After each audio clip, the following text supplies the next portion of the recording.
ലോകം കണ്ട ഏറ്റവും ക്രൂരനായ മനുഷ്യൻ പിന്നീട് ലോകം കണ്ട ഏറ്റവും നല്ല ഭരണാധികാരിയായി മാറിയത് ഈ ഖുറാനിലെ ഏതാനും വരികൾ കേട്ടതുകൊണ്ട് മാത്രമാണ്. അള്ളാന്റെ റസൂലിനെ വധിക്കാനായി, കൊലപ്പെടുത്താനായി ഊരിപ്പിടിച്ച വാളുമായി തന്റെ കുതിരപ്പുറത്ത് കയറിയിട്ട് റസൂലിനെ തപ്പി ആ ഭ്രാന്തമായ നഗരങ്ങളിലൂടെ ചുറ്റി നടക്കുന്ന ഉമർത്തങ്ങളെ ഖുറാനിന്റെ ആയത്തുകൾ കേട്ടിട്ട് പിന്നീട് റസൂലിന്റെ മുമ്പിൽ വന്നിട്ട് ആ ഊരിപ്പിടിച്ച വാള് റസൂലിന്റെ കാൽക്കൽ വെച്ചിട്ട് പറയുന്നുണ്ട്, അഷ്ഹദു അല്ലാ ഇലാഹ ഇല്ലല്ലാഹ് വ അഷ്ഹദു അന്ന മുഹമ്മദ് റസൂലുള്ളാഹ് എന്ന് പറഞ്ഞിട്ട് ഇസ്ലാമിലേക്ക് കടന്നു വരുന്നുണ്ട്. സ്വഹാബാക്കൾ അതിനുശേഷം പറഞ്ഞത് ഉമർ വന്നതിന്റെ ശേഷമാണ് ഇസ്ലാമിന് ഇത്രത്തോളം ധീരത വന്നതെന്നാണ്.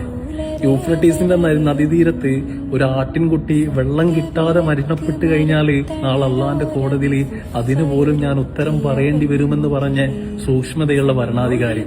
ഉമർ തങ്ങള് തന്നെ തന്നെ വിശേഷിപ്പിച്ചത് ഇങ്ങനെയായിരുന്നു: ഖത്താബിന്റെ വീട്ടിലെ കഴുത ഇസ്ലാമിലേക്ക് വന്നു കഴിഞ്ഞാലും ഖത്താബിന്റെ മകനായ ഉമർ തങ്ങള് ഒരിക്കലും കടന്നു വരില്ല എന്നുള്ളത്.